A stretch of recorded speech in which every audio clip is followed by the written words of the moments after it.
the mystery of the lip plate women of the Ethiopian Surma tribes. Today I will walk you through the mystery of women with lip plates in the Surma tribe of Ethiopia.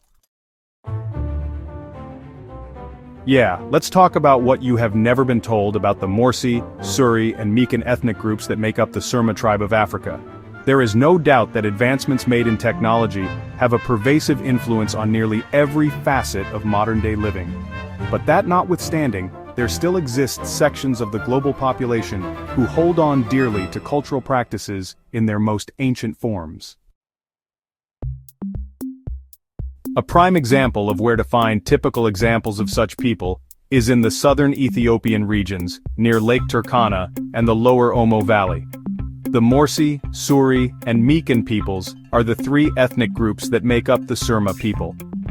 The cultures of the Suri and the Mursi are comparable. These lip plates typically measure between 4 and 25 centimeters and are made of wood or clay. 2 to 4 teeth would need to be removed before the lip plate could be fitted. A ceramic disc is inserted after the cut to expand the lip. It stays in place until the initial cut heals before being replaced with a second, somewhat bigger disc. Southern Sudan and southwest Ethiopia are both home to the Surma tribe. When a girl reaches adolescence, she typically undergoes this lip plating procedure. Yeah, when girls reach a teen age of 15 or 16, they undergo lip stretching surgery. Mothers must extract the lower teeth of their lovely girls to make room for the lip plate, which grows in size year after year until it reaches an amazing size. A girl's lower lip is sliced by her mother and kept open by a wet plug while it heals. The girls will determine how far the lip should be extended because the size of their lip plate determines how beautiful a woman is. Frequently, the excruciating procedure lasts for several months. When a Mursi woman is to be married, she has a plate inserted into her lower lip, the size of which indicates the number of cattle required by her parents for her hand in marriage. Women who come from villages exposed to tourism often wear elaborate adornment, even attaching their pubic aprons, cattle amulets, and wild berries to their heads to attract tourist cameras and supplement their income.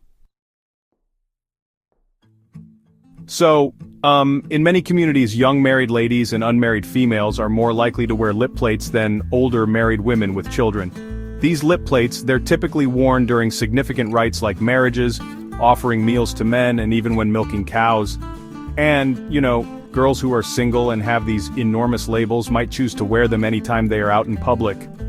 It's also customary for a lover or husband to wait until his girlfriend's lip has completely healed before while having sex with her. There are several interpretations of the lip plate. First, it is a beautiful emblem. Second, because it is proudly worn when serving the husband's meals, it symbolizes a real commitment to him.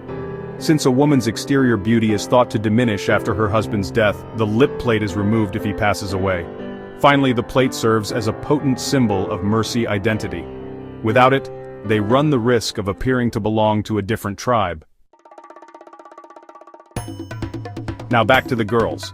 A girl's self-esteem is boosted by how her lip plate is perceived. Besides using incisions and sometimes painted patterns to decorate their skin, women can enhance their worth by increasing the size of their lip plates. Increasing the size of the lip plate implies that the father will receive more cows when it comes time to pay her dowry. The practice is regarded seriously, especially by the parents. A Suri or Mursi woman's dowry typically ranges from 40 cattle for the smaller plate to 60 cattle for the larger plate. Therefore, a man who must marry one must be well off or rich, oh yeah. Some of the men engage in a similar ear practice. The Surma tribe scars their men warriors, known as stick fighters, because it is thought that the more scars a man has, the more appealing he is to the tribe's female members. You might say this sounds retrogressive or cruel, but right there in Ethiopia, we have some lovely people with their rich culture and tradition. Subscribe to this channel, hit the notification bell, leave me a comment, and catch you soon for the next stories.